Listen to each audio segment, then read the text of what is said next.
Hello and welcome to another Let's Play.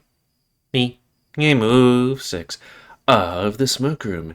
Before we start, if you're interested in playing this game, you can get free on itch.io. But if you want to support the people that make this game and are getting the news version earlier, then you can go to their Patreon, where it's $3 a month. So, on the last Let's Play, we were in that area that was filled with gold, and the initial thing that I was looking at that was doing movement was, bugs and stuff. But then, there was a voice. It was a little girl in the mines. It was like, please help us. Or me. Come over here. Also, I'm dead and there's maggots under my skin and bugs eating my eyes and stuff like that. But please come help me. You can kill yourself. Everything will be grand, won't it? But please do that before the big monster comes at it to eat me. I'm like, what? You're like, we gotta get out of here because there was a scream and a splash and we're like, we gotta go now. And we were able to actually see what that thing was, more or less, because I took the wrong route. I mean, I was correct myself because I was picking the way to go back. But this game was, hey, which way did we come from? Which would be, retracing the steps on the map. So right was right instead of right being left like in a shelter thing. But, yeah, we got out of the mines safely, and William was there, which he must have a lot of time on his hands just to be like, well, I'm going to sit outside this mine right now. Unless he's got some, like, stellar intel somehow. And he's like, hey, guys, don't lie to me. I'm pretty sure you're lying to me. I didn't catch everything then. It was implying stuff like that, but it was like, yeah, things are probably going to get bad in this town, and I'm a sheriff that has 6 bullets in a gun. So, yeah. But now we're trying to decide what we're going to do because there's a meeting night. Hyena. Or low hyena. Use that face. The lights are off and candles are snuffed out in the upper stories of most windows we passed. But there's an orange glow coming from one of the bigger tents. Yao goes in first. I expect to hear more of that language that I don't understand, but that's not the case. How you've been? Out. Hell of a busy night to be out, ain't it? Ain't no excuse not to show up at a chapter headquarters. Nick went inside the tent, and I followed him in. We're terribly sorry, Paul. He was helping me with an urgent matter. It's private. Paul doesn't even address Nick, because his eyes are entirely on me. Why is the new guy here? This ain't gonna be a place for certain ears tonight. He won't be a problem. Unless he chooses to make himself one. You won't speak about my friend that way. I'm careful, not charitable. This man's been in your shadow for the past few days. Fang as well. Who's Fang? I thought he'd be more careful to hide it. Fang, I don't know. Oh, maybe his last name? Yao said something loudly and quickly to the sable. I couldn't tell what the sable said back, but it's clear that he cut him off, and his tone was harsher. Yao said one word in a booming voice. Chang exhaled through his nose, then bit his lip. Wait, he's Chang. Let's get to business then. What do you need to know from me now? Will there be a strike tomorrow? There will be. It's a start. Still won't be enough. It's what worked before. The mine cannot function without its workers.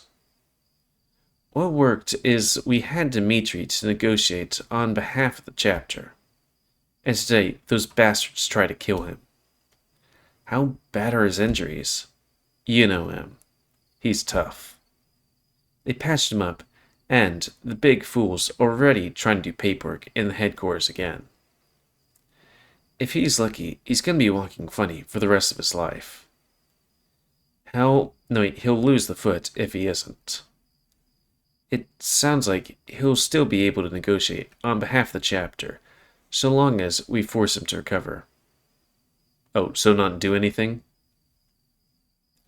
Paul is right. However, if Dmitri can no longer perform in the mines, he will become unfamiliar to all the new workers in time. He would not be able to organize us in the way he does now. I think our superiors need to learn the consequences of their actions. They will know that if they lose profit. They will know that if they lose profit. You forget about what happened out east in the mountains? They seized the they what is that word? Seized the National Guard on their asses. Mowed down plenty good men who just wanted to take their lives back. Yeah, that's a story. I'm not sure if they're referencing a specific thing, but it's like, hey, when workers would work in these mines, you could only, live in mine rooms, eat mine or eat the food that the mine was supplying, buy things from the mine. So you'd work 16 hours and, you know, be in debt because, you know, that's capitalism and stuff like that. And then the miners went on strike, and then because this is a capitalist country, sent in the National Guard because you can't have miners, not mining, and people got killed. Unfortunately, not the capitalists, just the workers. They are already thinning us out, because we're learning that they can. They ended up sending the National Guard for us, and we're finished. They ended up sending the... The West is not the East. We're not big enough to get the attention of the President, and the bosses can't afford to be wasteful here. They know that they need us. I believe that James is a man who can be controlled through desperation. Briggs is different. He is a man who only respects power. I don't wish to know what lengths he's gone through to attain it. And this means Paul is right. Briggs must know weakness and be forced to face it. Walter is difficult to ascertain in this area. Wait, water? Oh, water is difficult to ascertain in this area. The arsonists who burned down the North Star knew this. The North Star? When the inferno consumes the structure, here there is little to be done to prevent further damage. Briggs owns a ranch out on the outskirts of town. We could burn his assets there to diminish his wealth. And give him fear. Now that's what I'm talking about. Suddenly, I understand why they didn't want me to hear this. Because I agreed with them on that front. I don't need to know a damn thing about this. No. No? Even if I agreed to the idea, there are too many ways it could go wrong. Wrong how? The fire could spread to other parts of town. Ain't that ranch far enough away from everything else for that to be a concern? It is. And what if another worker gets hurt by the flames? How would that be right? If some sick bastard's sleeping in the barn at night, then maybe it's best if they get caught in the fire, if you catch my drift. It's just commercial property, not a residence. Yeah. Talk them out of this madness. This is not a difficult matter. What do you mean? If the strike is considered ends there. If the bosses escalate, we escalate in kind. Nick shook his head. That course could get everybody killed. Then let's hope they do not escalate. Paul spits on the ground. They've been... Can't move brave for a hot second. They've already been trying to kill us, Nick. I want to live, and this sounds more and more like the best way and how. Unless you want me to sell a possession I own, and throw away every relationship I made just to buy a ticket back north, so I can beg for another job at the sawmill? No. I'm just concerned that this tactic will not get us any results that we want. They might become more violent in secret. Dimitri was a soldier, and not even he has tried something like this. Why is that? Does he know something that we don't? Maybe so. Maybe no. Perhaps it is time we asked him. You'll do what you want. I like what the tiger's saying. That's all I've got. The Wolverine pushes the tent flap out of the way as he storms out. I smell something funny. It's smoke. My heart starts pounding when I look in the direction of the scent. It's just the sable. He's messing with the lighter, and his hands are shaking. Yao says something with irritability in the tone, shaking his head. Chang snaps back and starts to smoke. What are y'all saying? I said that I'm hurting. I flinch from that burst of anger, and I see Yao's ears drop. Chang brings the pipe to his lips and puffs. Well, I can't stay here then. No offense, but the last time you made me inhale that stuff, I saw some things I'd like to forget. Was it really any worse than what we constantly see around us every day? Yeah, Yao said something a little softer. Sable's lips puffed quicker. You might be surprised. Would you mind waiting outside for a bit, Sam? Did I say something I shouldn't have? No, but I want to talk to these two alone. Suits me fine. I'm not involved in any way. Yeah. I guess it's maybe because I'm, a bit tired. I don't, it's hard, it's weird to play these games. I'm like, I want to see what's next, but then it's also like, I'm not involved in any. It's like, come on, GamerWolf, you can read. Saduil. I'm not involved in any way of this, but I know how to keep my mouth shut. I'm not involved in any way of this. That just seems like a bad sentence, though. Don't know why Nick and Yao are so involved, considering what the three of us were planning to do. I guess they still care about people they're leaving behind. I guess I do too. Wish I didn't. I just want this place to become a bad memory. Lose in the chaos of all the places I've been, and all the people all the people I'll be. I don't know. There's always more people to meet. I just want to let go, but this place just won't let go of me. I hope Nick can learn to let go with me. Excuse me. Sweet Jesus! Are you alright? No, I'm not alright. You fucking scared me. Ain't you that snoop who works with William? I usually end up working for all sorts of people in town. I guess, did we not really know him too much? I guess I could say the same. Sort of. Well then, what are you doing in a place like this at a time like this? Same reason I thought you were here at first. Customer. I shake my head. No, not for me. So I heard. But I couldn't help noticing you said the first time you took this stuff, you saw something. Oh, right, because Murdoch's a bit of a drug addict. First of all, I never took any stuff. I was exposed to it through no fault of my own. Right. Well, I don't actually care about any of that. Good. But I am really curious about what you saw. Crazy shit. Well, that's the thing. Opium isn't a hallucinogen. Isn't a what? It doesn't make you see things. Trust me, I'd know. You on something right now? Well, not as much as I could be. He gives me a reedy little laugh, and I raise my eyebrow at him. I just found it sort of peculiar that drugs in this town seem to have different effects when you take them out of town.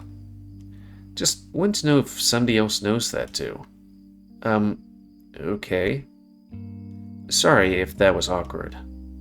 You good? He rubbed his temple and arched his brow, then smiled. Yeah. I also want to say sorry for that bet. What bet? Oh, you probably don't even remember. I don't think I do. He puts his hands in his pocket. That's probably for the best. I was trying to impress you, and it obviously didn't work. The bet being, what was it? A week's pay or something like that for who can come first? Or, who could come last? Wait. I think I remember. You're the one who wanted tonight for free? Well, something like that. That was irritating. Right. He put something in my hand. What's this? It feels like money? This is money. Sorry, but I'm not taking customers tonight. That's just for wasting your time that night. Oh. I ended up seeing Nick anyway, so I didn't lose any business. But that could have easily happened. Well, thank you. You probably didn't see me, but I saw you at the stag a few nights ago. I play music there from time to time. I figured since I saw you at your job, you can see me at that one of mine. See me at one of mine. It's a lot more exciting than my other jobs. Thanks. I'll think about it. Oh, hey, it's Jim. Did you get your stuff, or what? I see another one of my clients walk up. I didn't know his name, but I remember the size of his loads. He looks annoyed at first, while he looks at the red fox, and then freezes a bit when he sees me. It's right here, Jim. It's all right here, Jim. Okay, good. We can go. I didn't realize this tent was so popular in town. Hey. It's for him, not for me. I don't need any oriental medicine to get my kicks. Is that how you talk about me behind closed doors? I don't talk about you at all, but I think about you plenty. You're lucky I'm not working tonight, is all I'll say. No, you're lucky I'm working tonight, is all I'll say. In the middle of the night? Well, it's the best time to collect soil samples for the lab. There's nobody chucking rocks at you, or kicking up dust. Where would you be getting these soil samples? Hopefully not out of town. What is he doing then? I jerk my head at Murdoch, and he pipes up. Jim needs high-quality pictures of the collection sites to pair with the samples. I don't really know much more than that. And he doesn't need to. The short of it is that it tells the CGCES where to drill next. So, where do the drugs fit in all this? Don't ask me. This is supposed to be a quick stop. They help me with my work, is all I'll say. My brother-in-law knows that if you work hard, you get to play hard. I swear I can read. Am I right? Of course. But speaking of work, we've got to go. He touches my shoulder. I'm sure I'll see you again soon. Murdoch glanced darted between mine and Jim and nodded. Len had a puff of breath. Been a pleasure, Miss Ayers. Keep what I said in mind. The two foxes trot off into the dark, and before long, all I see is two big tails bouncing before they're swallowed up by the darkness. Huh. Nick's voice calls out to me from inside the tent, and I hear the flap flutter. I think we should go. I look back at the tent. Is Yao coming? I believe he's staying here for the night. If that's the case, then I don't want to go back to the bunks tonight. Why? I don't want to be near that mine tonight. I don't know why. I've been fine till now, but there's still things I haven't told you. About what? Will you come back with me to the hip? Just for tonight? I'll tell you everything. He lets the air escape from him with great, hefty sigh. Okay. We travel back to the saloon, and see that the lights are all on in the windows like usual. It's not the most crowded in the middle of the week, but the hip always has a crowd. So we use the back door to the bar and sneak up the stairs. Cynthia sees us pass the counter, and I catch her following us. Sam! Have things been alright at the mines? Haven't seen you for a few nights. It's hard. I can tell. She lowers her voice. You're a bit grimy, so I'll send you up a bucket. Thanks. I kept your room locked and tidied. She whips her head toward Nikolai and raises her voice. By the way, if you have business, don't you be shy about shooing me. Please don't assume I am that sort of person, miss. Any business, just not pleasure. Not just pleasure. Right. I'll let you both be for now. She walks by me and leans to my ear. I'll make that 2 buckets. She rushes off down the stairs as I fumble with my keys in my pocket. The bed is very neat, and the pillows look recently fluffed. How would you fluff a pillow? Is it just where you just grab the 2 sides and go... She's very sweet. She reminds me a bit of you. She's very beautiful, too. Should I be worried? Maybe not Mr. Ayers, but I would. Ooh, ooh. I probably wouldn't have ended up here if I had those sorts of inclinations, now would I? He looks away from me, but I can see him smiling at that. He almost looks giddy. I strip out of my clothes and fall onto the bed with my arms wide open. It's nice to hear that spring in the mattress that softens below my back. Nick's still standing, shifting his weight. Come sit. It's very clean. He sits on my chair. I don't want to dirty it. Well, wait for the buckets then. Or we'll wait for the buckets then. He nods and grunts in cheerful admiration. So, what you want to tell me? I don't know if I want to sour the mood yet. It almost feels like I can hear that noisy sound from the tunnels when I close my eyes. We've been through a lot tonight. Well, it can't get much worse. Don't say that. Cynthia would bring us a slice of roasted duck. Or could bring a slice of roasted duck. You shouldn't say such things. It's delicious. Of course it would be delicious. Nothing about duck could be bad. Do you really care that much about ducks or are you just fucking with me? It will be more fun if you never know. What a chaotic thing to say to me. The way Nick brings up stupid stuff like this always manages to lighten the mood. For a moment, it feels like things are going to be okay. But I can't stop thinking about all the things we gotta worry about.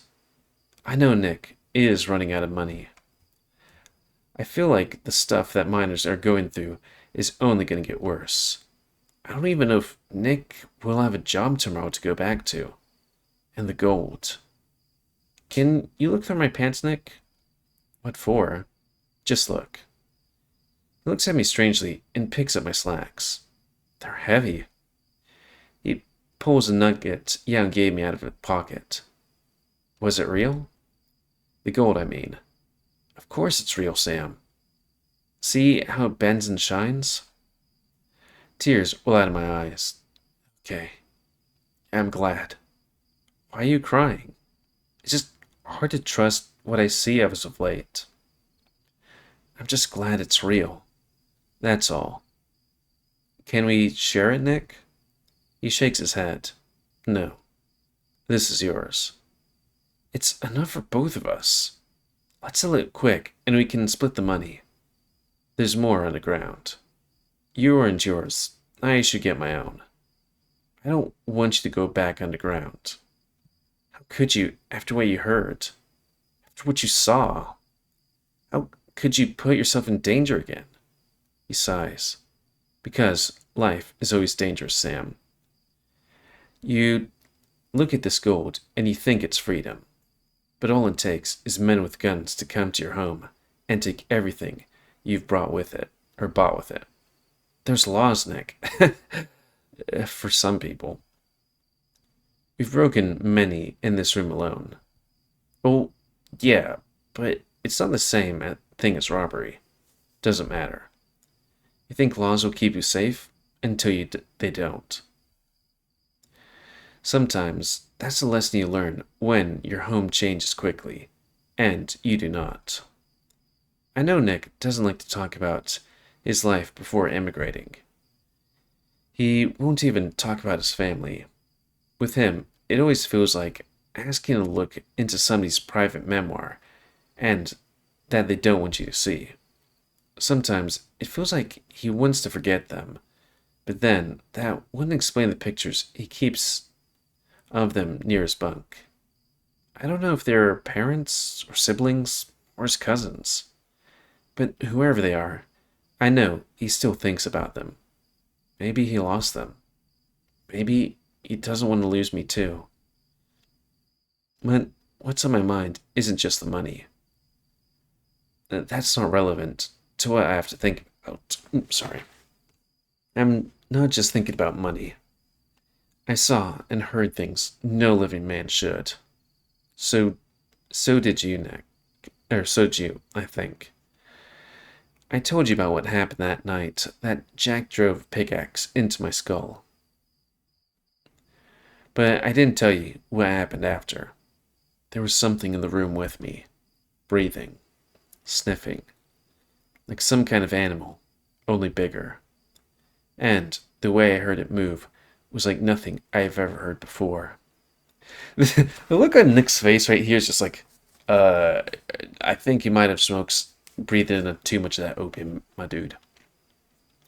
It was like it was coming for me, drawn to me like a magnet. So much that I almost thought that it was the devil coming for my sins, punished me for the wrong that I did when I killed that man. You were saving your life, Sam. Doesn't matter. I could have run. I could have learned to forgive him, but I didn't, and I still don't. So I thought whatever was coming for me knew it was my time to die, to drag me down to hell where I belong. But then it tried to get you tonight. Did you see it? Sam, I know your light was out, but you looked behind me before it did. If you saw it, you gotta tell me. When I was very young, I learned that certain kinds of fungus could glow in the dark. A schoolmate I knew a very long time ago was very interested in mushrooms. They would report on the different kinds that they found, even when it had nothing to do with their school assignments. They were also very interested in eating mushrooms because they said they wanted to live off the land, like the old tribes used to. We thought it was just a hobby, but it was actually a problem. Many mushrooms are poisonous. He tried to eat one of the glowing ones, and he died. The newspaper said that it was growing out of his body when he was found in a red tent 40 yards from the school grounds. It said that he glowed. I could never get that image out of my mind. Sounds like a terrible way to go. Well, I think mushrooms had to grow on the skin long after he died. I thought I saw him tonight. Parts of him connected by that fungus, glowing like stars. But instead of beauty or of wonder, there was just this great emptiness. And I thought about terrible things. Things like what? That at least he got to die in his home. And I thought about how I never would. It was just for a little bit, but it was enough to get angry. So angry. You make it sound like you hate it here. In this country, I mean. Very regard. I'm very great. No, I am thankful every day to be here. But it's not where I grew up. It's not home. And the people who it is home for always remind you of that. All the while, they still want you to be grateful that you're here. Mm-hmm. I hate that. I didn't know. You didn't need to. No, I want to. It's just that I've only lived in my own country my entire life. It makes me feel stupid when I try to ask about any place I ain't from. Like, I'll stick in my nose where I shouldn't. That's how I feel every time I go to buy food and people ask me where I'm from. It can be a threat sometimes. What I saw made me feel all of these emotions at once. But then I thought, how could I be jealous of a corpse? How is that a way to think? And then my light went out, and it got even bigger, or brighter. And that's when I screamed. Because I wanted my light back. I didn't want to see his light. Jesus. There's a quick rap on the door. Well, I think with us not really having a scene change, but hitting that 30-minute mark, and my reading ability being kind of shite, I think that's a good time to call it. Because it could be a long scene here, where we woo, or it might not be no wooing thing. I mean, she is bringing up stuff to clean us off, and we did have an entire scene and stuff. So yeah. And if this Let's Play so comment, guys, I like comments, don't you like, dislike, tips, as always. If you like my YouTube and the links that grow, then please like, subscribe, and check out the rest of it grow. And please remember my new aim was to help control the pet population so it doesn't grow. You know? I'd like to at least have somebody, go, oh yeah, I took Fluffy's balls because he told me to, GamerWolfSix. Also, let's just kind of look at the length of these things. Okay, that was that one. Did we save these at the end? Okay, cool. That's 1, 2, 3... No. 1, 2, 3, 4, 5, 6, 7, 8, 9, 10, 11, 12, 13, 14, 15, 16, 17, 18, 19, 20, 21, 2, 23, 24, 25. About 25. How about D's? 1, 2, 3, 4, 5, 6, 7, 8, 9, 10, 11, 12, 13, 14, 15, 16, 17, 18, 19, 20, 21? No. 20, 19, 18. I forgot it was like 20 something. This one's like 1, 2, 3, 4, 5, 6, 7, 8, 9, 10, 11, 12, 13, 14, 15, 16, 17, 18, 19, 20, 21, 22, 23. So about 20 somethings. So let's see how far Nyx is. 1, 2, 3, 4, 5, 6, 7, 8, 9, 10, 11, 12, 13, 14, 15. So we have about at least 5 more episodes to go. Maybe 10. It's good to know that stuff. Yeah. And though granted Nyx is the only one that's completed, but for the wrong route, or the bad route. Anyways, until next time, me, GamerWolfSix of the Smoke Room. Again, if you want to play this game, free on itch.io, $3 on Patreon for the update version. So, thanks and see ya.